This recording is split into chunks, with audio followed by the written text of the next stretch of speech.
우리 제목을 한번 함께 볼까요? 함께 읽겠습니다. 시작. 하나님의 함께하심을 흔들리지 않고 믿는 삶. 출애굽기 17장 7절 말씀 함께 읽겠습니다. 시작. 그가 그곳 이름을 맛사라 또는 무리바라 불렀으니 이는 이스라엘 자손이 다투었음이요 또는 그들이 여호와를 시험하여 이르기를 여호와께서 우리 중에 계신가 아닌가 하였음이더라. 아멘. 아주 오래 전이었습니다. 아내와 이 막내딸과 함께 제가 외국에 잠시 있을 때였습니다. 렌트카를 빌려서 목적지로 향하고 있었는데 굉장히 긴장되는 운전이었습니다. 왜냐하면 저희가 그 다음 숙소까지 이제 정해진 시간에 체크인을 해야 됐을 뿐 아니라 또 중간에 통과하는 도시가 세계적으로 이 위험한 도시로 이름이 나 있었습니다. 이 조직 범죄의 온상이다. 뭐 이런 갱단이 많이 있는 도시다. 이런 악평을 가지고 있었습니다. 그런데 이 하필 아니면 그 도시에서 이 도로 공사가 많이 벌어지고 있어서 GPS가 지금 그 도로 공사를 모르고 있었어요. 그래서 GPS 신호가 완전히 잼이 걸렸어요. 그래서 바로 그 도시에서 길을 잃었는데 자정까지 저희가 그 도시 밖으로 나갈 길을 못 찾고 있었습니다. 제가 빌린 이 렌트카는요, 이 콜라캔처럼 가벼운 차였습니다. 그래서 어른 몇 명이 달려들어서 흔들면 나뒹굴 정도로 이렇게 가벼운 차였습니다. 제가 생각했던 최악의 시나리오가 겹치면서 이 스트레스가 극에 달했고 저는 코너에 몰리는 느낌이 들었습니다. 처음 보는 낯선 사내들이 걸어다니는 이 자정의 뒷골목을 이 정말 콜라캔 같은 차로 헤매면서 마침내 저의 인내력은 한계에 달했습니다. 때로는 우리의 인내력이라는 것이 우리의 본심을 가리는 연기력에 사용되곤 합니다. 다시 말해 제가 제 마음속에 있는 그 본심을 누르는 연기를 더 이상 할 수 없는 상태가 된 겁니다. 그리고 입에서 무언가 화라산처럼 터져나오기 시작했습니다. 진짜 방언 터지듯이 터져나왔습니다. 이런 소리가 막 나오는 겁니다. 하나님, 나는 언제나 혼자였습니다. 나를 돕는 사람은 없고 많은 상황을 혼자 헤쳐나가며 살아야 했습니다. 하나님은 선하시고 나를 살피시고 나와 함께 하신다는데 저는 그것이 무엇인지 지금 이 순간 알 수가 없습니다. 그리고 이러한 시간들은 제 삶에 낯설지 않게 경험됩니다. 지난 시간 저는 홀로 난관을 헤쳐야 됐던 순간들이 있습니다. 내가 무너지면 모든 것이 무너질 것을 알기에 이를 악물고 버텨야 했습니다. 내가 멈추면 모든 것이 멈추는 것을 알기에 저는 이를 악물고 나아가야 했습니다. 그 순간 속에 당신의 함께하심, 도우시는 당신의 존재는 없는 것처럼 여겨졌습니다. 막 이렇게 제 마음속에서 막 방언처럼 막 뭐가 터져 나오는데 아내는 옆에 앉아서 이제 깜짝 놀랐죠. 아니 아무리 좀 위험한 도시에 길 좀 1억 기로 쏘니 이 남자는 뭐 이렇게까지 반응을 하는가, 뭐 이런 생각이 들었을 겁니다. 예, 맞아요. 이런저런 삶의 경험 속에 마음에 화약처럼 쌓여 있던 그것들이 그날 밤의 체험이 방아쇠가 되면서 터져 나온 겁니다. 다시 말해 그날 밤의 사건이 연상시키는 제 삶의 많은 상함들이 연쇄 반응으로 터져 나온 계기가 된 것입니다. 저는 젊다 못해 어린 나이에 이 리더가 돼서 이끌어야 했고 또 교회를 개척해야 했고 또 결혼하여 갑작스럽게 가장이 되고 아이가 태어나 아빠가 돼야 했고요. 이 모든 순간 속에서 문제들을 헤쳐나가며 종종 저는 제 자신이 소년 가장처럼 느껴지곤 했던 것입니다. 그리고 그날 밤에 그 자정에 길을 잃은 그 차 속에서 그 모든 것이 화학작용을 일으킨 것이죠.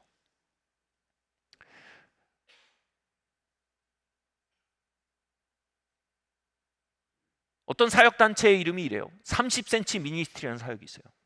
이게 뭐냐 하면 여기와 여기 사이가 30cm잖아요. 여기 있는 걸 여기로 내려오는 사역이라는 거예요. 저는 하나님 함께 하심을 알았어요. 하나님이 날 도우심을 알았어요. 근데 그러한 시간 동안 저는 알 수가 없었어요.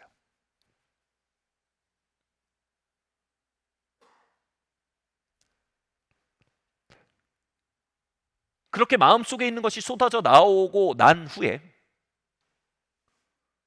제 자동차 앞유리에 마치 천사들이 글씨를 쓰는 것처럼 약간은 영적인 체험이죠. 어떤 글씨가 제 운전하는 차 이 전면에 이렇게 보이기 시작했습니다. 그 단어가 영어로 helplessness였습니다. 도움 없음, 도움 없는 삶. 이것은 제 마음속 깊은 곳에 있던 매우 비복음적이고 비성경적이며 심지어는 이단적인 믿음이었던 것입니다. 나와 함께 하지 않는다. 내겐 도움이 없다. 나는 혼자다. 나는 이 삶을 혼자 헤쳐나가야 한다라는 그 30cm 밑에 있었던 뿌리가 들통난 것입니다.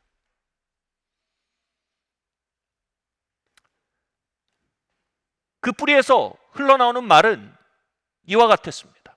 하나님이 나와 함께 하신다는 말을 나는 받아들일 수가 없다. 그것은 그냥 동화 같은 종교적인 슬로건처럼 느껴진다. 삶은 혼자고 결국 내가 하는 만큼 풀려나가는 것이 삶이다. 이 뿌리 깊은 불신앙이 솟구쳐 오르자 처음에는 아내에게 민망했는데 하나님의 임재 앞에 그 숨겨졌던 믿음이 매우 민망하고 죄송스러웠습니다. 그리고 하나님께 진심으로 그 믿음에 대해 회개하기 시작했습니다.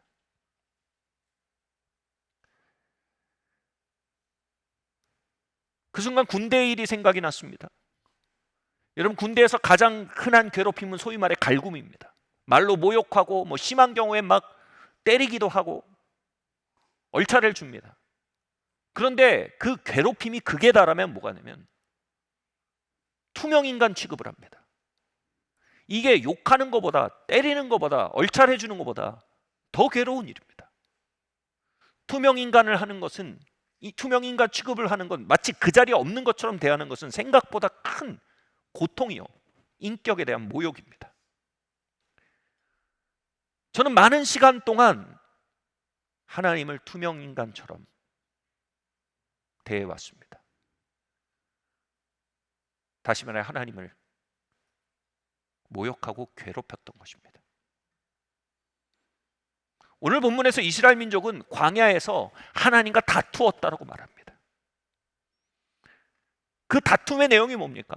하나님 진짜 우리 가운데 함께 계십니까? 그들은 하나님 함께 계시면 알았습니다. 그러나 30cm 밑에서 그들은 하나님 함께 계심에 대해 끊임없이 다투는 마음이었습니다.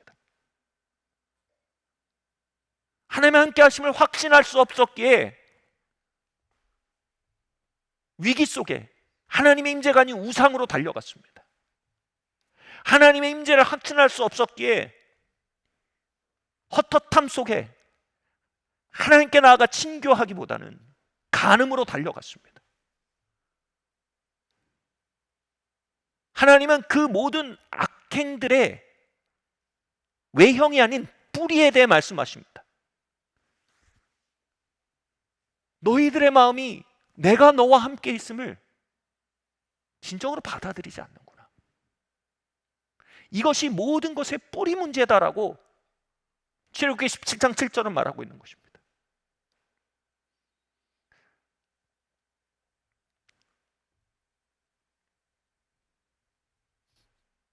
저는 인생 광야에서 하나님을 괴롭히고 있었던 것입니다. 진짜 죄송했습니다. 그리고 그날 밤 진심으로 돌이키게 됐습니다. 하나님, 당신의 함께 하심을 마음으로부터 배워가기 원합니다. 겸손히 당신의 함께 하심을 학습한 것이 아니라 당신의 함께 하심이 내 마음속에 담겨가길 원합니다. 그렇게 기도하고 돌이키자 마치 그 모든 세팅은 저의 그 돌이킴을 위해 만들어 놓은 장치인 것처럼 갑자기 상황이 평화롭게 바뀌기 시작했습니다.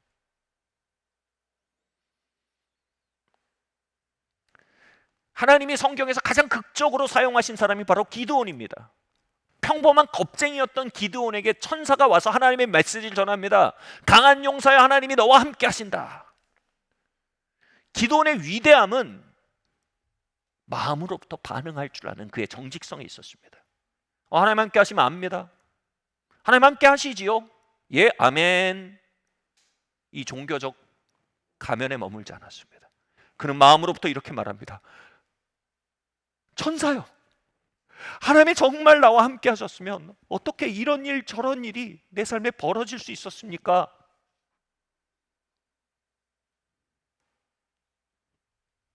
그리고 하나님이 정말 함께 하심을 알아가기 위해 그는 간구하기 시작합니다. 양털을 풀밭 위에 펴놓고 하룻밤 동안 이슬이 내리는데 양털 위에만 이슬이 안 내리고 모든 풀밭이 이슬에 젖도록 구합니다. 그리고 다음 날은 다시 반대로 구합니다. 양털만 젖고 풀밭이 젖지 않도록 구합니다. 전통적인 사고는 이것이 기드온이 하나님을 시험했다 라고 몰아갈 수 있으나, 하나님은 그것이 기드온의 마음이 치유되고 회복되기에 필요한 과정으로 인정하셨습니다. 다시 말해 하나님의 함께 하심을 받아들일 수 없도록 무너졌던 그의 마음이 일으켜지기 위해 필요한 과정으로 인정하신 것입니다. 그리고 그의 마음의 과정에 발맞춰 그의 믿음을 일으켜 주십니다.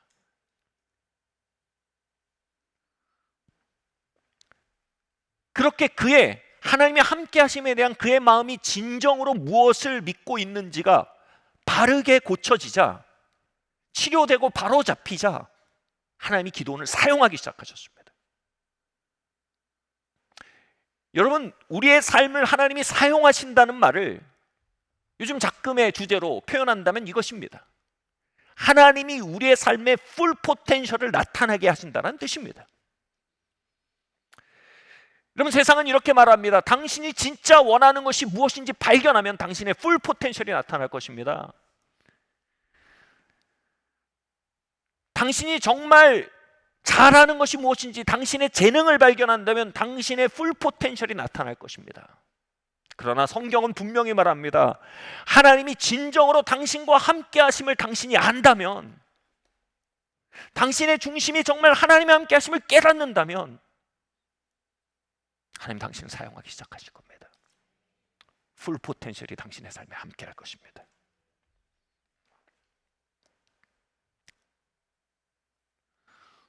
오늘 이 말씀을 통해 저의 그 낯선 땅에서의 여정이, 그리고 기도원의 여정이 여러분의 여정이 되길 예수님으로 축원합니다. 그리고 정말 하나님이 함께 하심에 대해 아는 것이 아니라 믿는 그 회복의 여정이 여러분의 여정이 되길 예수님 이름으로 축원합니다. 그 과정이 무엇일까요? 첫 번째로요, 함께 읽어볼까요? 시작. 혼자됨의 두려움을 대면하십시오. 마태복음 14장 23절 말씀 함께 읽겠습니다. 시작. 무리를 보내신 후에 기도하러 따로 산에 올라가시니라. 저물매 거기 혼자 계시더니. 저는 불안에 대해 관심이 많아서요, 불안에 대한 책들을 이것저것 탐독해 봤습니다. 근데 공통적으로 얘기하는 것이 이것입니다. 불안은 두려움, 대상이 특정화되지 않은 두려움의 에너지라는 겁니다. 그냥 막연하게 두려운 것, 이게 불안이라는 겁니다. 그럼 대상을 특정해 보겠습니다. 우리의 삶에 실패에 대한 두려움이 있습니다. 그것은 무언가 새로운 일을 시도하고 내가 진정으로 하나님 앞에 기도한 일을 향해 발걸음을 내딛는 일을 향해 우리를 무력화시키고 마비시켜 버립니다. 가난에 대한 두려움이 있습니다. 이것은 우리가 돈에 명하는 삶이 아니라 돈의 명령을 듣는 삶으로 몰아가고, 돈을 소유하는 삶이 아니라 돈에 소유된 삶으로 몰아가기 시작합니다. 그러나 우리가 가지고 있는 대표적인 측정되지 않는 두려움이 있다면 그것은 바로 혼자됨에 대한 두려움입니다. 남겨지는 것에 대한 두려움입니다. 외로움에 대한 두려움입니다. 청소년들 사이에 피어 프레셔란 말이 있어요. 피어, 동료 집단의 프레셔, 압력이란 뜻입니다. 그러니까 동료 집단들이 가지고 있는 어떤 기대에 목숨을 걸고 부응을 합니다. 등골 브레이커라 불리우는 패딩을 입기도 하고요. 건전하지 않은 언행을 일삼기도 합니다. 그리고 어떤 팬덤에 합류하기도 하고요. 그 이유 중에 굉장히 큰 압력이 이거라는 겁니다. 이것이 또래 집단이 나에게 기대하는 일이고 그것에 어긋났을 때 나는 또래 집단으로부터 내버려질 수 있다라는 압박입니다. 다시 말해 버려짐에 대한 두려움입니다. 여러분, 오늘날 사회를 움직이는 굉장히 큰 압력이 있습니다. 캔슬 컬처란 말이 있습니다. 우리가 믿는 바, 우리가 생각하는 바를 드러내 말했을 때 이것이 SNS나 기타 등등을 통해 타깃이 되고 내가 캔슬, 내가 그 관계나 사회적 영향력에서 완전히 캔슬돼 버리는, 그냥 단절돼 버리는 위험을 항상 느끼며 우리가 압박을 느끼는 것, 이게 캔슬 컬처입니다.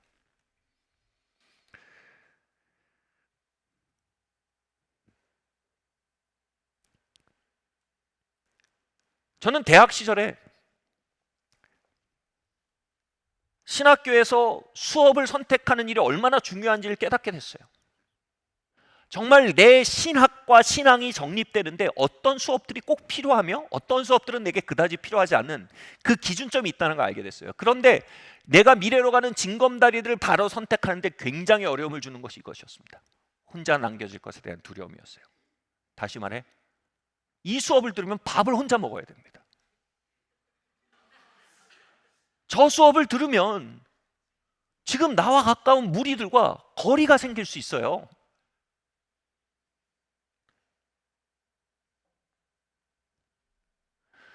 여러분이 몇몇의 얘들보다 훨씬 더 큰 에너지로 혼자 남겨짐에 대한 두려움은 우리를 마비시키고 한 곳으로 몰아가고 있습니다.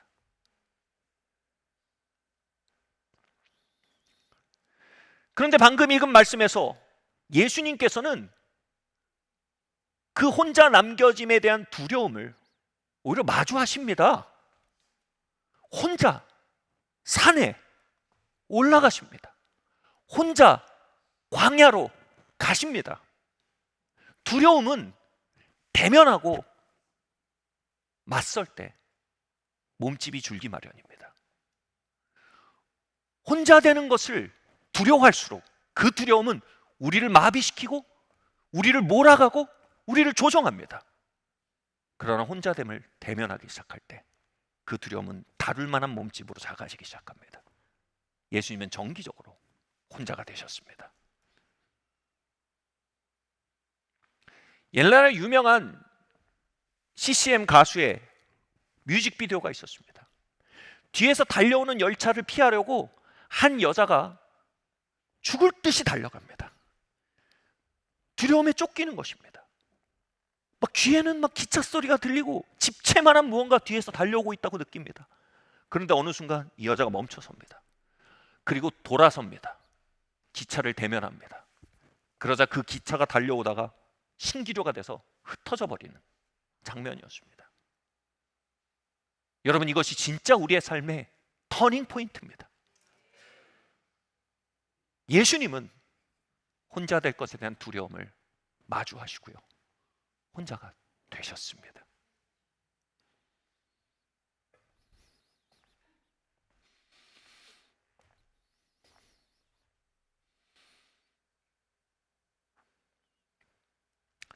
그런데 그 혼자 되심에 대해 성경은 이렇게 말합니다. 언제나 예수님의 삶에 함께 오신 아버지의 임재를 발견하기 위해 혼자가 되셨다고 합니다. 다시 말해 홀로 있으면요, 그냥 보기에는 고립되는 자리입니다. 그런데 그 속에 신비가 있다는 것입니다. 홀로 될 때 비로소 나의 일상 속에 발견되지 않던 하나님의 함께 하심이 점점 명료히 보이기 시작한다는 것입니다. 그냥 사람들과 함께 있을 땐 머리로 하나님 함께 하시지라고 알던 것을 혼자 있을 때 비로소 그 하나님과 대면할 수 있는 기회가 열린다는 것입니다.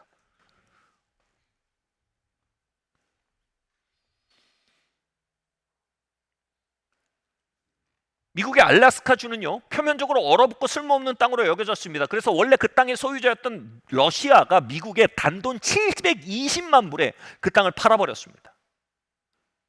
그런데 지금 그 땅 안에는요, 발견되고 추정되는 것만 수조억 불의, 수조억 달러의 자원이 담겨 있음을 압니다. 혼자 있음의 시간들은요, 세상이 우리에게 떠넘긴 알래스카 땅과 같습니다. 그 땅에는요, 어마어마한 자원이 담겨 있습니다. 다시 말해 언제나 함께 해오셨지만 대면할 수 없던, 언제나 함께 해오셨지만 대화할 수 없던, 언제나 함께 해오셨지만 교제할 수 없었던 그 하나님과 대화하고 대면하고 교류할 수 있는 엄청난 자원을 그곳에서 만나게 되는 것입니다. 리차드 반브런트 목사님은요, 루마의 공산당의 압제로 인해 수십 년을 감옥에서 보냈습니다. 독방에서 말입니다. 그 감옥은요, 몸을 일으킬 수 없을 정도로 작은, 차라리 캐비넷 같은 감옥이었다고 해도 과언이 아닙니다. 근데 그 독방에서 그는 비로소 하나님의 임재가 얼마나 실제인지 알아가기 시작했습니다. 그 감옥문을 지키는 간수보다 하나님은 거기에 더 실제였고, 자신을 둘러싼 작은 벽보다 하나님의 왕국은 더 실제였고요. 그곳에서 더 낮은 실체들에 대해 격리되기 시작할 때 비로소 더 높은 실체를 향해 깨어나는 자신의 영적 감각을 깨닫게 됩니다. 그리고 언제나 함께 오신 하나님을 그 격리 속에 만나기 시작할 때 그의 표현이 너무나 인상적입니다. 그 감옥의 벽돌들이 루비나 사파이어처럼 빛나기 시작했다고 말합니다. 그는 홀로 있음에 알래스카 땅에서 거대한 자원을 만난 것입니다. 모두가 도망치던, 모두가 두려워하던 그 자리에서, 모두가 내팽개치던 그 자리에서 그는 놀라운 축복을 만난 것입니다. 두려움의 영은 우리를 이렇게 몰아갑니다. 이러다 너는 혼자가 될 것이다. 너는 왕따가 될 것이다. 너는 캔슬당할 것이다. 너는 독거노인이 될 것이다. 그러나 믿음의 영은 우리에게 이끌 말합니다. 홀로 있음 속에 진정으로 함께 오신 분을 만나게 될 것이다. 홀로 있음은 네 삶의 보석보다 귀한 자원을 발견하는 시간이 된다. 홀로 있으면 너의 진정한 업그레이드의 자원이다. 우리가 기도할 때 왜 눈을 감습니까?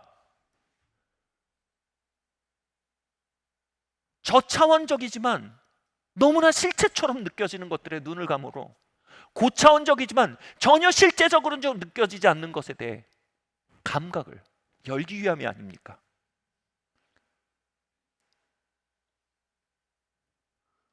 지금 이 시간 우리의 몸을 바치고 있는 이 의자보다 하나님은 더 실제로 이 자리에 계십니다.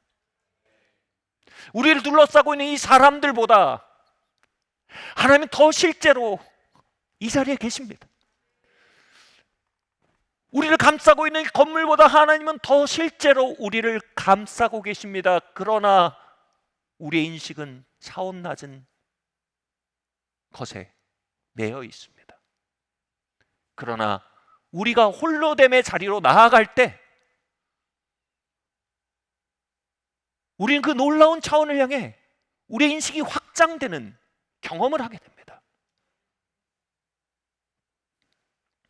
제가 기도에 대해서 배우고 공부하던 중에 책에서 빈 의자 기도라는 기도법에 대해 소개를 받게 되었습니다. 저도 한동안 큰 축복을 누린 방법 중에 하나였습니다. 그런데 이 빈 의자 기도가 연루된 한 이야기가 책에 나왔는데요. 그 이야기를 여러분에게 소개하고자 합니다. 한 딸이 이제 말년을 맞이하시는 아버지를 병상에서 간호하고 있었습니다. 가족은 딸밖에 없기 때문에 이 딸이 옆에 있어 드려야 했는데, 문제는 딸이 출근을 해야 했다는 거예요. 아버지의 마지막 생명은 꺼져가는데 딸은 출근을 해서 돌아와야 하고, 그 병실에 혼자 남겨질 아버지의 마지막 시간들이 너무 안타까웠습니다. 그 순간 그 생각이 들었습니다. 아빠, 이건 기도를 배울 시간이야. 딸은 자신이 앉아있던 의자를 놓으며 말합니다. 내가 이 의자에서 일어나서 나갈 때 이 의자는 비어있지 않아. 이 의자엔 하나님이 계셔. 하나님 언제나 우리와 함께 계셔. 이 빈 의자는 하나님이 앉으신 자리라 생각되어지는 것이 맞아. 그리고 병상에 누워서 이 빈 의자를 향해, 아니 이 위에 계신 하나님을 향해 그 마음에 있는 것들을 말씀드려. 아빠. 그리고 출근을 합니다. 퇴근을 해서 돌아오는데 간호사가 이렇게 얘기합니다. 아니 따님, 거기 계셨던 거 아니에요? 어떻게 지금 들어오시네요? 전 계신 줄 알았어요. 아버님이 하루 종일 병실에서 두런두런 이야기를 하시길래 저는 거기 따님 계신 줄 알았어요. 문을 열고 들어갔더니 아버지는 아침보다 더 평화로워지고 빛나는 얼굴로 딸을 맞으셨습니다. 그 일들은 계속되었습니다. 마침내 시간이 흘러 아버지의 임종이 다가왔습니다. 딸은 회사에서 아버지의 전화를 받고, 병원에 전화를 받고 급하게 아버지의 임종을 지키러 달려 들어갔습니다만 아버지는 이미 소천하신 후였습니다. 딸은 아버지의 마지막 순간을 함께하지 못한 것이 너무나 죄송스러워 아파하며 병실 문을 열었는데 그녀는 놀라운 장면을 목격하게 됩니다. 아버지가 마지막 남은 힘을 모아서요, 마치 그 의자 위에 누군가 앉아 있다는 듯이, 그 의자에 앉아 있는 가슴에 그 몸을 기대듯이 마지막 힘을 모아 그 의자에 몸을 기대고 하늘의 환희를 품은 얼굴로 소천하신 장면을 본 것입니다. 아버지는 그 빈 병실, 홀로 마지막 순간을 맞이하는 그 빈 병실에서 보석을 발견한 것입니다. 바로 언제나 함께 하셨지만 지나왔던 하나님, 언제나 나를 후원하고 계셨지만 지나쳐온 하나님, 언제나 나를 사랑해 오셨지만 지나쳐온 그분을 그곳에서 만난 것입니다. 그래서 그분은 수십 명의 환송을 받는 어떤 사람보다도 가장 충만하게, 손자 손녀들의 환송을 받는 어떤 할아버지 할머니보다도 가장 함께함으로 그 마지막 순간을 보낼 수 있었던 것입니다. 사랑하는 성도 여러분, 삶은 우리에게 얼어붙은 알라스카 땅 같은 시간들을 밀어넣습니다. 그곳에 우리의 빈 의자가 있길 바랍니다. 저는 이 표현을 좋아합니다. 그 시간 동안 하나님의 임재를 농사지으셔야 합니다. 하나님 그곳에 계십니다. 하나님 우리를 더 높은 차원의 함께함을 향해 눈을 뜨게 하기 위해 낮은 차원에서는 고독의 시간을 허락하고 계실 때가 있음을 우린 깨달아야 합니다. 우리가 그곳에서 진정한 충만을 만날 때 이제 우리는 충만을 얻기 위해 사람에게 가지 않습니다. 충만을 나누어 주기에 사람에게 갑니다.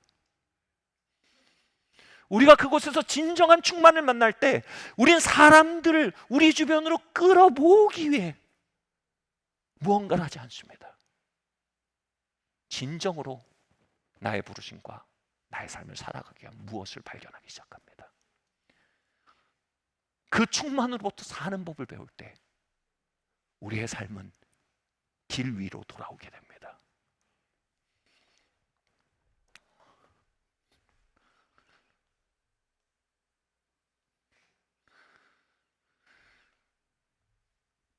그 빈 의자 위에서 하나님은 여러분의 베스트 프렌드가 되어주실 것입니다. 하나님의 함께 하심은 교리가 아닌 마음을 채우는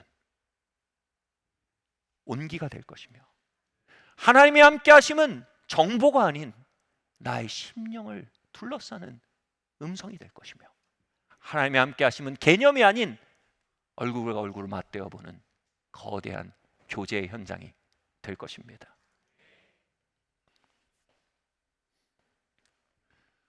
그리고 우리는 점점 홀로 있음을 사랑하는 사람들이 될 것입니다. 물론 혼자 넷플릭스 보는 거 아니고요, 혼자 음악 듣는 거 아니고요, 혼자 더 높은 차원을 향해 깨어나는 그 개 안의 시간을 사랑하게 될 것입니다. 두 번째 한번 이야기를 볼까요? 시작. 하나님의 임재는 지혜의 원천입니다. 야고보서 1장 5절 6절 말씀입니다. 너희 중에 누구든지 지혜가 부족하거든 모든 사람에게 후히 주시고 꾸짖지 아니하시는 하나님께 구하라. 그리하면 주시리라.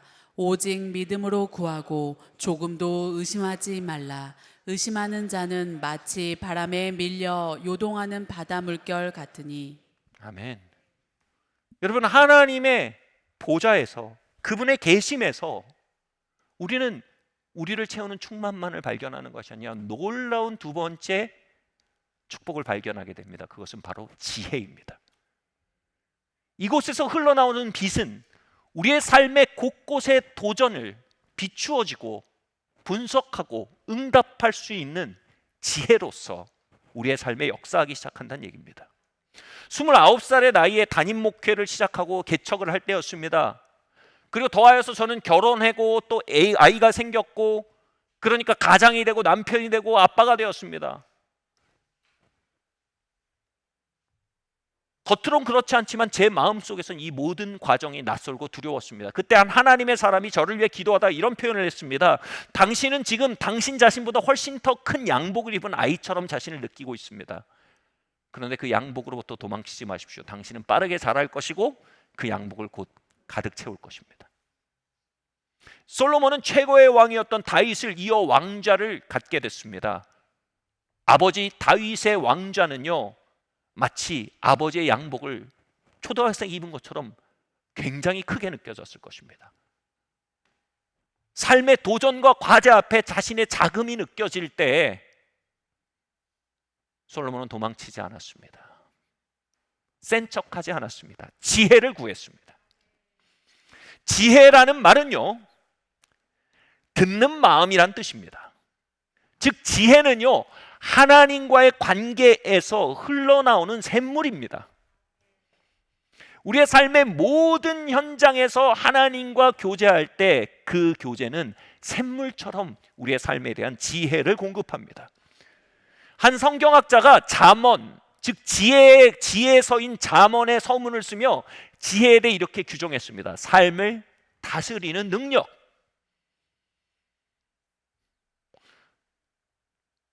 우리는 돈 문제에 의해 다스려지도록 불림받지 않았습니다. 우린 돈 문제를 다스릴 수 있는 사람들입니다. 우리는 가정 문제에 의해 다스려지는 사람이 아니라 가정 문제를 다스리도록 불림받았고요. 우리는 자녀 문제에 다스려지는 게 아니라 자녀 문제를 다스리도록 불림받았습니다. 로마서 5장은요, 그리스도 예수 안에서 우리가 의롭게 되면 우리가 생명 안에 왕노릇하기 위함이라고 명확히 얘기합니다. 다시 말해 죽어 천국 가기 위한 입장권을 얻었을 뿐 아니라 이 땅에서의 다스리는 삶을 향한 입장권을 우리가 그리스도 예수의 의롭게 하심 안에 얻었다는 것입니다. 그 입장권이 무엇입니까? 바로 하나님 앞에 의롭다함을 받은 것, 하나님과의 바른 관계입니다. 하나님과의 깊은 관계는요, 우리의 삶을 다스릴 수 있는 능력, 즉 지혜의 수자원이 되는 것입니다. 저희 아이들이 사춘기 진입 직전이었습니다. 아이들을 이 수영장에 데려가서 놀리고 있었는데 저는 탈의실에서 이제 샤워를 하고 이제 그러고 있었습니다. 그때 지혜가 임했습니다. 얘야, 아버지의 자리는 물질을 공급하는 자리만이 아니다. 정서적 공급자가 되어야 하는 자리다. 네가 물질의 공급자가 된 채로 남겨져 있으면 당장 아이들의 언행은 통제할 수 있지만 그것은 매우 제한적일 것이다. 그러나 아이들에게 정서적 공급자가 되기 시작하면 너는 그 아이들의 마음의 중심에 말할 수 있는 목소리를 얻게 될 것이다. 그리고 그것은 그들의 삶에 매우 항구적인 영향을 미치게 될 것이다. 순간 그 지혜의 빛 앞에서 저는 이대로 흘러간다면 자녀 문제가 저를 다스리게 될 수밖에 없음을 알게 됐습니다.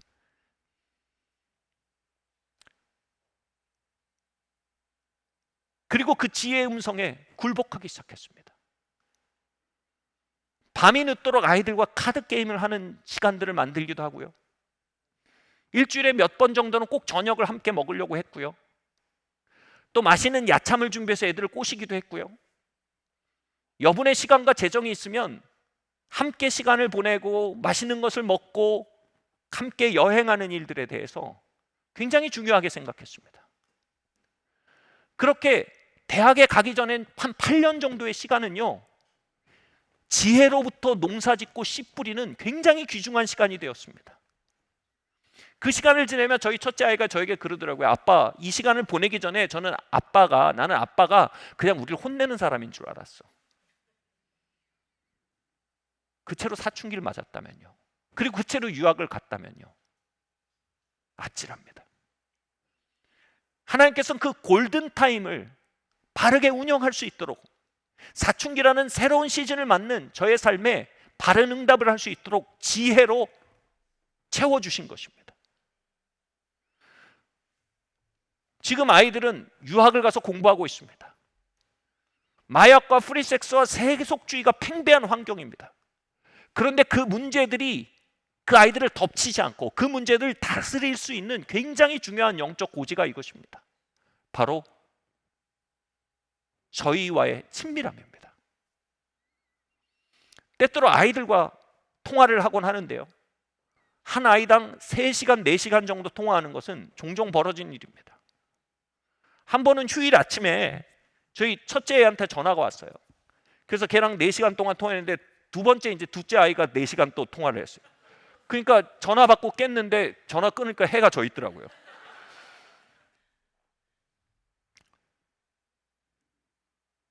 여러분, 이것은요, 자녀 문제를 다스릴 수 있는 굉장히 중요한 고지가 되어 있습니다. 우리는 삶을 하나님의 지혜로부터 운영하는 법을 반드시 배워야 합니다. 우리의 삶의 자리에서 신선한 하나님의 지혜의 음성을 목말라 할 줄 알아야 합니다. 방금 읽은 말씀에서 지혜가 부족한 자는 지혜를 구하라고 했습니다. 여러분, 지혜가 누가 부족합니까? 우리 모두입니다. 우리 중에 그 누구도 2회차 인생 사는 사람 없습니다. 그냥 2회차인 척 하는 겁니다. 우리 모두 인생 초행길입니다. 2024년은 우리 모두한테 처음입니다.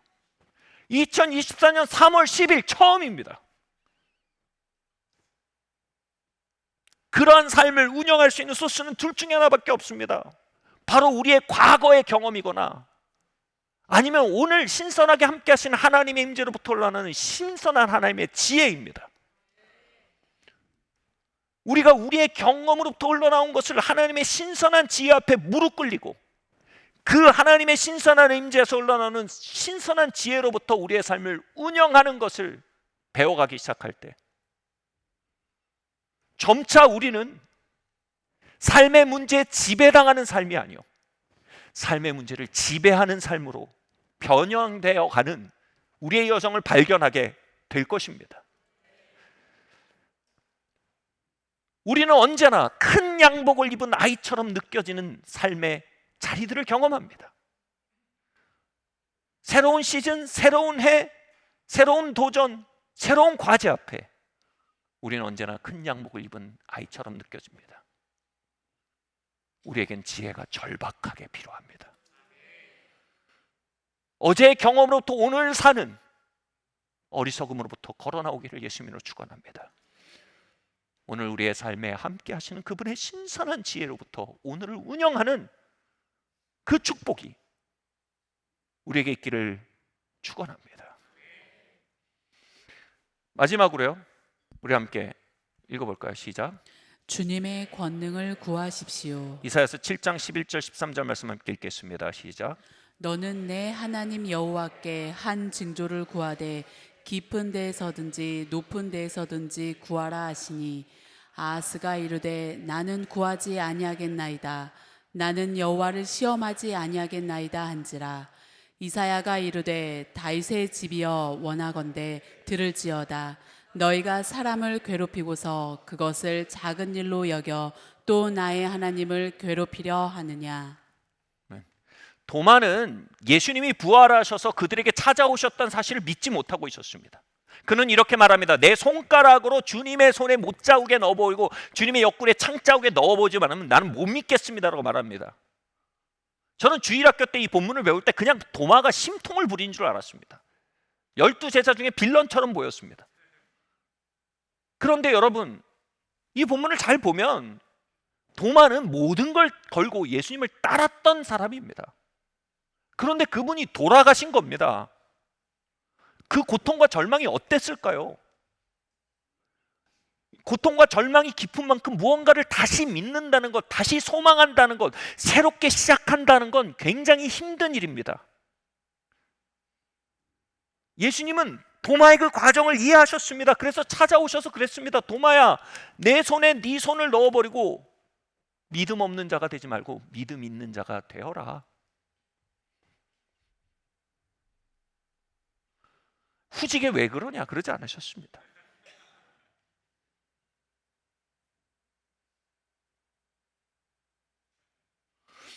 도마가 표적을 구하는 것에 대해 예수님 비판하지 않으셨습니다.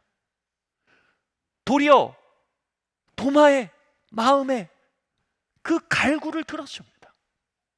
아, 주님, 내가 믿기 원합니다. 근데 내가 믿음 없는 것을 도와주십시오라고 갈구하는 그 소리를 들으시고 그 손을 보이신 것입니다.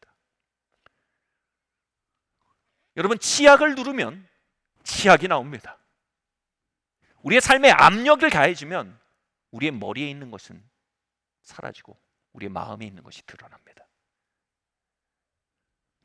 삶의 압력이 가해질 때 우린 우리 알던 것과 다른 도마가 우리 안에서 짜내어지는 것을 경험합니다. 도마라는 말은 뭡니까? 쌍둥이란 뜻입니다. 디두모요 도마. 다시 말해 믿는데 믿지 못하는 쌍둥이입니다. 두 모습을 함께 가지고 있는 겁니다. 믿는데 못 믿는 겁니다. 감사한 것은 그 쌍둥이를 예수님이 비판하지 않으셨다는 것입니다. 기꺼이 믿는데 믿지 못하는 도마를 도우셔서 표징을 베푸시고 그를 일으키신 관대한 분이라는 사실을 우리는 이 본문에서 보게 되는 것입니다. 여기 삶의 압력을 경험하는 다른 사람이 있습니다. 바로 아하스 왕입니다. 아람 왕과 북이스라엘이 연합군으로 유대 땅을 침공한다는 왕을 유다의 왕으로서 듣게 됩니다. 엄청난 압력입니다. 여러분, 그 압력은요, 주일학교에서 배운 것을 날아가게 만듭니다. 그리고 마음속에 있는 것이 그 도마가 드러났습니다. 믿는데 못 믿는 겁니다. 그래서 이사야가 이렇게 말합니다. 네가 굳건하게 하나님의 함께 하심을 믿지 않으면 굳게 서지 못할 것이다. 지금 너가 흔들리고 있지 않냐? 지금 이 압력이 큰 상황에서는 하나님이 너와 함께 하심을 굳게 믿어야 그 시간을 넘어갈 수 있다. 그런데 지금 왔다 갔다 하는 이 상태로는 안 된다. 이렇게 얘기합니다. 그러면서 뭐라고 말합니까? 하나님이 도와주실 수 있다. 네가 하나님께 표징을 구해라. 그렇게 말합니다. 하나님이 함께 하신다는 것에 대해 표적을 구해라. 그 표적이 너의 약한 믿음을 도울 것이다. 그런데 이 아하스는요, 도마와 같이 겸손하지 못했습니다. 그는 이렇게 말합니다. 내가 하나님을 시험하지 않겠습니다. 굉장히 고상한 말입니다. 근데 그 고상한 말은요, 그 마음속에 있는 도마를 인정하지 않는 말입니다. 하나님의 함께 하심에 대한 표적을 필요로 하는 우리의 깨어진 중심을 인정하지 않는 말입니다. 귀신 들린 아이의 아버지는 예수님께 구했습니다. 주여 하실 수 있으면 해주십시오. 그러니까 할 수 있거든요. 무슨 말이냐? 믿는 자에게 능치 못함이 없다. 그 아버지는 이렇게 말했다. 주여 내가 믿나이다. 그러나 나의 믿음 없는 것을 도와주십시오. 그 겸손은 예수님께 믿음으로 간주되고 기쁨이 되었습니다. 반면 아하스가 보인 고상한 자세는요, 뭐라고 말합니까? 주님의 역사를 막는 근심거리가 됐다고 말합니다. 여러분, 우리가 고상하지 않길 바랍니다. 우리가 절박하길 원합니다. 우리에겐 고상 떨 여유가 없습니다. 우린 삶의 압력들과 도전 속에 하나님의 함께 하심을 굳게 믿어야 할 당면한 중요한 과제를 가지고 있습니다. 머리로 하는 것이 아닌 우리의 중심으로 하나님 우리와 함께 하십니다. 하나님 이 길 함께 가십니다. 하나님 우리를 도우십니다라는 확신이 우리에게 필요합니다.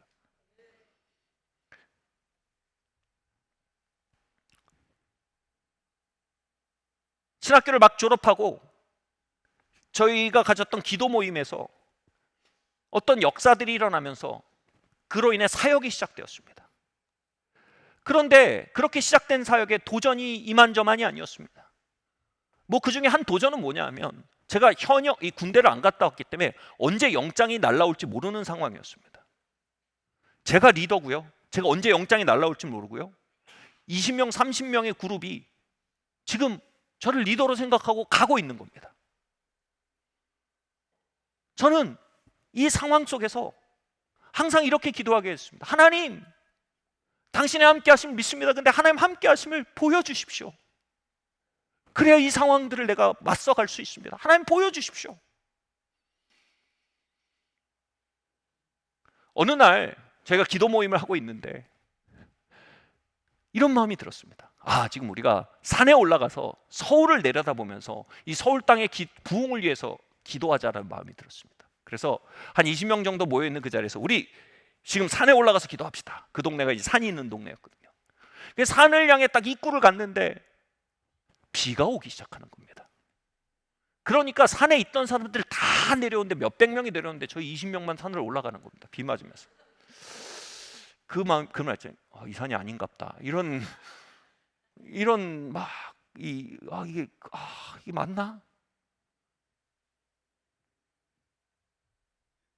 마치 그 여정을 보여주는 상징적인 일이었습니다. 나아가는데 역풍이 많은 겁니다.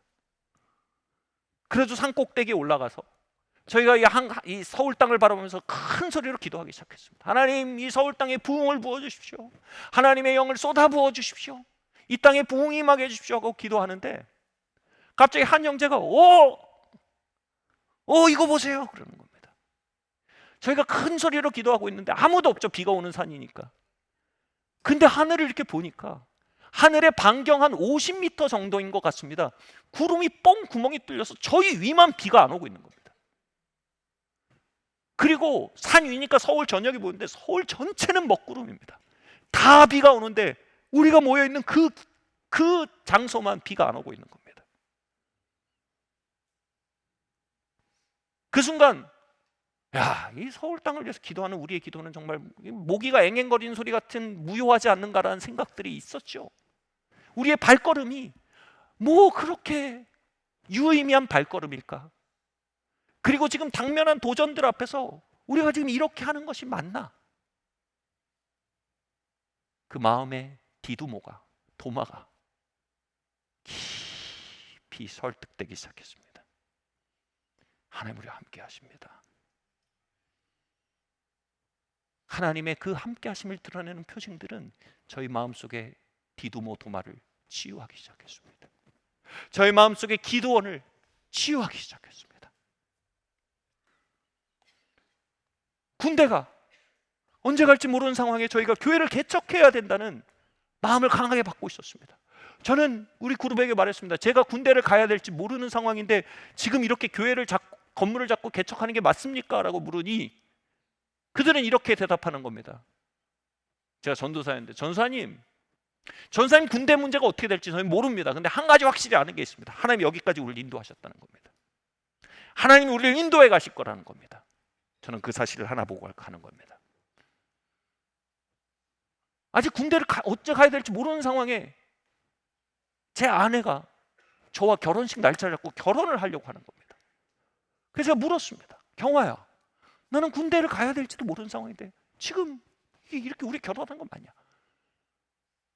나는 이 군대 문제가 어떻게 될지 모릅니다. 근데 하나님이 여기까지 인도하셨고 하나님 표징을 주시고 나를 여기까지 인도하셨습니다.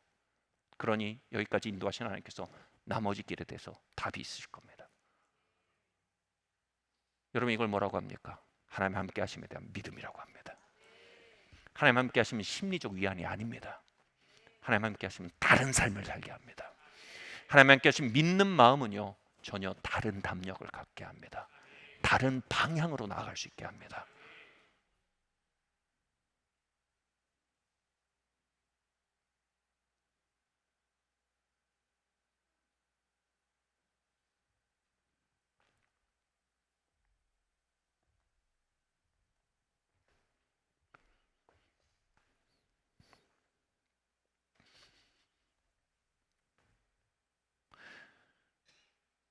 사도행전의 교회는요, 복음이 하나님의 능력으로 확증하게 되려고 기도하는데 주저함이 없는 교회였습니다. 그들은 아하스 왕처럼 고상 떠는 교회가 아니었습니다. 하나님은 그들의 기도를 기뻐하셨습니다. 그들의 절박함을 기뻐하셨습니다. 그들의 마음속에 있는 디두모 두마를 인정하고 나오는 그 겸비함을 기뻐하시고 그들에게 성령의 능력과 나타남으로 복음을 확증하셨다라고 우리의 성경이 기록하고 있습니다. 사랑하는 성도 여러분, 우리에게는 아하스 같은 여유가 없습니다. 우린 세상을 거슬러 나가야 합니다. 우린 세상의 빛으로 일어나야 합니다. 세상의 소금으로 나타나야 합니다. 우린 때론 세상을 뒤로해야 합니다. 우린 때론 믿음으로 홍해를 마주해야 합니다. 때로는 모두가 산에서 내려오는 시간에 그 산을 오르는 듯한 삶의 선택을 해야 될 때들이 있습니다. 그 앞에서 우리의 정보는 무능합니다. 우리의 마음에 디두모 도마의 외침이 일어나야 합니다. 주여, 나에게 보여주십시오. 주님, 하나님 함께 하신다는 표징을 보여주십시오. 하나님, 이 가정에 함께 하심의 표징을 보여주십시오. 하나님, 나의 직장에서 내가 빛과 소금이라는 표징을 보여주십시오. 나로 하여금 주님 믿음의 힘을 가질 수 있도록, 또 나의 주변이 그것을 알 수 있도록 하나님 표징을 나타내 주십시오. 하나님, 따르는 능력과 표징들이 우리의 삶에 함께하길 원합니다. 여러분, 그 기도는요, 바로 사도행전의 기도였으며 사도행전의 기도는 사도행전의 역사의 열쇠였음을 우리는 압니다. 말씀 마칩니다. 하나님의 함께 하심은 우리의 삶의 가장 큰 자원입니다. 그럼에도 그 사실에 대해 아는 것은 그 자원을 우리의 삶에 무용하게 합니다. 그러나 그 사실을 알아가는 여정은 그 거대한 진실을 우리의 삶에 풀어놓는 통로가 되기 시작합니다. 여러분, 그 사실에 있어 성장해 나가는 우리가 되길 바랍니다. 삶이 우리의 몸보다 큰 양복을 우리에게 입힐 때 하나님 앞에 다시 겸비해지며, 삶이 우리에게 알라스카 땅을 건넬 때 비느자 앞에 다시 나아가며, 삶이 우리의 삶에 디두모 도마를 들어 일으키는 압력을 가할 때 그분의 표징을 구하며 우리가 이 길을 걸어간다면 우리 하나님께서 우리의 삶을 사용하시는 그 놀라운 특권을 맛보게 될 것이며, 그 일들 안에 우리가 말하게 될 것입니다. 아, 내가 이것을 위해 지어졌구나. 내가 이 순간을 위해 살아왔구나. 여러분, 그 하나님의 함께 하심을 확신하여 가는 여정을 걸으시는 여러분 되시길 예수님으로 축원합니다. 자리에서 일어납시다.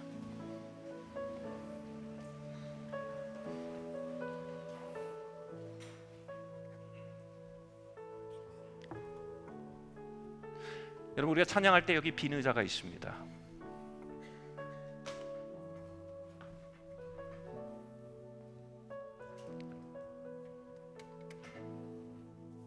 이 공간의 강대성보다, 의자보다, 모든 사람보다, 스피커보다, 천장보다 하나님 이 자리에 더 높은 차원의 실제이십니다. 이 의자는 이 자리에 앉으신 하나님을 상징하는 접점입니다. 우리가 이 시간 하나님 앞에, 그 임재 앞에 함께 노래하며 나가길 원합니다. 함께 찬양하겠습니다.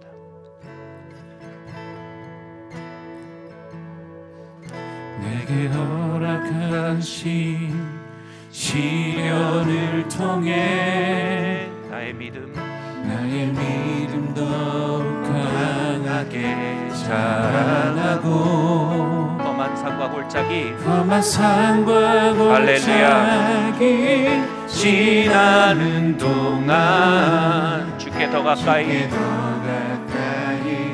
나를 이끄시네. 내가 겪는 시험이 어렵고 힘겨워도 내 주님보다 크지 않네. 내 앞에 바다가 갈라지지 않으면 주가 나로 바다 위 걷게 하리. 나는 믿네. 주의 능력으로 내 삶 새롭게 되리. 나는 믿네. 주의 능력으로 담대히 나가리라. 주와 함께 싸워 승리하리라. 날마다 믿음으로 나 살아가리. 내가 믿는 시험이 어렵고 힘겨워도 내 주님보다 크지. 우리 다시 고백합시다. 내가 겪는 시험이 어렵고 내 주님보다 크지. 하나님 참으로 이 자리에 계십니다.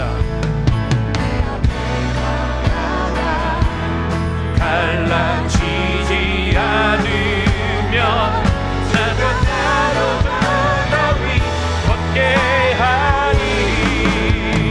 나는 믿네. 주의 능력으로 내 삶 새롭게 되리. 나는 믿네.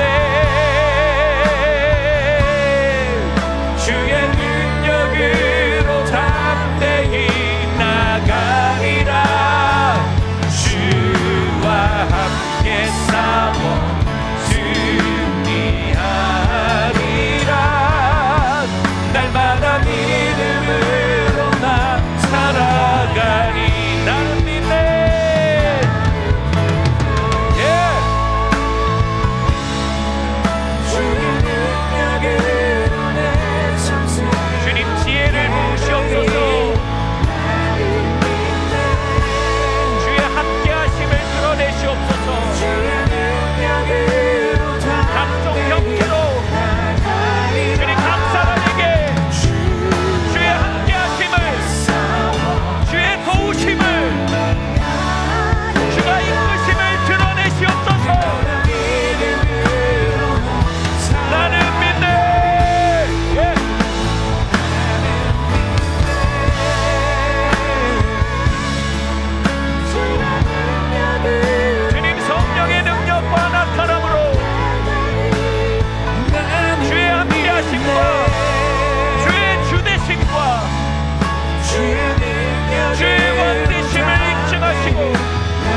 두려움은 그 실체를 대면하고 인정할 때 사이즈가 작아집니다. 여러분, 우리의 삶에 혼자 될 것에 대한 두려움, 남겨질 것에 대한 두려움, 외로움에 대한 두려움, 그것은 어떠한 일들을 해오고 있습니까? 대면합시다. 그 열차를 마주합시다. 예수님처럼 홀로됨의 시간을 향해 걸어 들어갑시다. 우리의 알라스카 대륙을 발굴합시다. 하나님, 내가 혼자됨에 대한 두려움이 아니라 혼자됨 안에 있는 그 놀라운 하나님과의 함께함을 발굴하는 삶을 살도록 하나님 나를 가르치시고 지도하여 주시고 하나님의 놀라운 임재를 나의 알라스카 속에 발굴하게 하여 주시옵소서. 우리 함께 기도하고 나갑시다. 할렐루야. 주님 아버지 하나님 기도합니다. 할렐루야. 주님 부어주세요. 할렐루야. 주님 부어주시옵소서. 주님, 우리가 홀로됨 속에 하나님의 얼굴을 아는 자들로, 홀로됨 속에 하나님의 음성을 듣는 자로, 홀로됨 속에 하나님의 존전을 배우는 자들로 주님 우리를 일으키시길 기도합니다. 주님, 우리의 믿음의 선조들이 그러했듯 독방 가운데 나아가기도 하며 광야 가운데 나아가기도 하며 주님 그 홀로됨의 두려움을 오히려 대면하여 그 너머에 있는 그 놀라운 함께함의 축복을, 진정한 투게더네스의 축복을 주님 경험하는 세대로 주님 이들을 일으키시기를 기도합니다. 그 함께하심이 날마다 증가되게 하여 주시옵소서. 여러분, 우리는 매일 새로운 시즌을 맺습니다. 새로운 도전을 맞습니다. 새로운 날을 맞습니다. 우리는 어제의 경험으로 오늘을 살 수 없습니다. 하나님의 신선한 지혜 가운데 살기 원합니다. 하나님, 내 삶 가운데 지혜가 부족하오니 지혜를 부어주시옵소서. 내가 삶의 문제들에 다스림받지 않게 원하며 다스려가기 원하오니 하나님의 지혜를 우리 가운데 부어주시옵소서. 우리 지혜를 구하고 나아갑시다. 하나님, 그렇습니다. 하나님의 임재로부터 말미암는 지혜가 우리의 삶에 깃들기를 원합니다. 하나님 아버지, 하나님 우리의 재정 문제, 자녀 문제, 아버지 인간관계의 문제들, 아버지 하나님 시간관리의 문제들, 아버지 하나님 이곳에 하나님의 지혜가 필요합니다. 재정관리의 문제에 하나님의 지혜가 필요합니다. 하나님의 지혜로부터 살아갈 수 있도록 하나님 빛을 비추어 주시기를 기도합니다. 할렐루야. 하나님의 지혜로부터 씨를 뿌리기 원합니다. 하나님, 우리의 삶에 과거의 경험으로부터 말미암는 생각들을 무릎 꿇립니다. 과거의 경험으로부터 데자뷰로 가지고 있는 모든 아버지 하나님 우리의 가속도들을 십자가 앞에 무릎 꿇립니다. 그리고 오늘 신선하게 우리에게 말씀하시는 주님의 지혜 앞으로 나아갑니다. 하나님의 지혜로 충만한 자들 되시더라 충만하게 역사하여 주시옵소서. 여러분, 우리의 삶에 크고 작은 압력들은 우리의 마음속에 진정 하나님의 함께 하심에 대해 어떻게 믿고 있는지를 드러냅니다. 주여, 내가 믿나이다. 나의 믿음 없는 것을 도와주십시오. 주님, 여기까지 주님 인도하신 걸 믿습니다. 그러나 나의 믿음 없는 것을 도와주십시오. 하나님, 나와 함께 하심을 주님 드러내 보여주십시오. 하나님만 나와 함께 하심을 주님 나타내실 뿐 아니라 주의 복음과 주의 생명의 길의 진리임을 나의 주변에 드러내어 주시옵소서. 하나님, 사람의 지혜 있는 말이 아니라 성령의 능력과 나타남으로 우리의 믿음이 일어난다고 했었는데 주님 아버지, 주님의 함께 하심과 주님의 말씀의 진리 되심을 주님 드러내시는 성령의 역사를 우리가 구하고 나오니 주님 역사하여 주시옵소서. 우리 아버지는 그 역사를 구하고 함께 기도하고 나아가겠습니다. 하나님 아버지는 우리가 나아가는 땅마다 주의 주되심을 드러내는 역사들을 부어주시옵소서. 주의 복음의 진리되는 역사들을 부어주시길 원합니다. 주님의 함께 하심을, 주님 나와 함께 하시고 우리와 함께 하심을 드러내는 역사들을 아버지 하나님 부어주시옵소서. 참으로 아버지 하나님이여, 고상함 아래로 아버지 하나님 기도모 도마를 감추고 살아가는 아버지 하나님, 그러한 이 세대의 아버지 하나님이여, 그 아버지 하나님 모습들 속에 하나님 아버지 우리가 기꺼이 구하고 나갑니다. 하나님 표적과 하나님 함께 하심의 표적들을 아버지 하나님의 구우시기를 기도합니다. 주님, 우리 각 사람 가운데 하나님의 함께 하심의 표적들을 나타내시옵소서. 각종 형상으로 각종 방법으로 하나님 함께 하심들을 나타내어 주시옵소서. 하나님 아버지 하나님이여, 아버지 하나님 우리의 삶과 아버지 하나님이여 세상과 죄와 아버지 온갖 혼돈 속에서도 하나님 나와 함께 하심을 아버지 날마다 드러내어 주시옵소서. 우리가 또한 기도합시다. 하나님, 우리가 세상 가운데 하나님의 살아계심을 드러낼 수 있는 아버지 하나님 표징들을 구합니다. 하나님 복음의 진실됨의 표징들을 구합니다. 우리가 가는 곳마다 복음이 드러내어지는 것보다 하나님 따르는 표적과 능력으로 아버지 하나님 그 말에 하나님 말씀 되심을 하나님 나타내시기를 기도합니다. 우리 함께 이 시간 기도하고 나아갑시다. 할렐루야. 주님 아버지 하나님, 이 시간 기도합니다. 주님, 우리가 나아가는 땅들 가운데 하나님의 진리 되심과 하나님의 왕 되심과 하나님의 사심을 나타내는 아버지 하나님 그 놀라운 역사들을 구하고 나아갑니다. 그 회복의 역사가 아버지 하나님이여 퍼져나가게 하시고 아버지 하나님의 아버지 하나님 그 징표들이 퍼져나가게 하시길 원합니다. 하나님 놀라운 아버지 하나님의 놀라운 생명들이 퍼져나가고 드러나게 하시길 기도합니다. 오 주님 부으세요. 오 주님 역사하여 주세요. 사랑이 많으신 하나님 아버지, 우리의 마음속에 디두모 도마를 공격하거나 비난하지 않으시고 눈을 맞추시고 우리의 과정을 아시고 때로는 당신의 함께하심을 드러내 주시고 그 사건들로 우리의 심령을 먹이시고, 아 하나님 정말 우리와 함께 하시는군요. 정말 나와 함께 하시는군요. 마음으로 그 회복된 믿음을 갖게 하시는 주님의 친절하심이 이 자리에 있음에 감사드립니다. 하나님, 우리들 위해 하나님 함께 하심을 각종 방법과 때를 따라 나타내시기를 기도합니다. 이들이 나아갈 때마다 이들이 하나님의 친백성됨을, 하나님의 말씀이 진리됨을 하나님 각종 방법으로 드러내시고 나타내어 주시기를 기도합니다. 주님 감사합니다.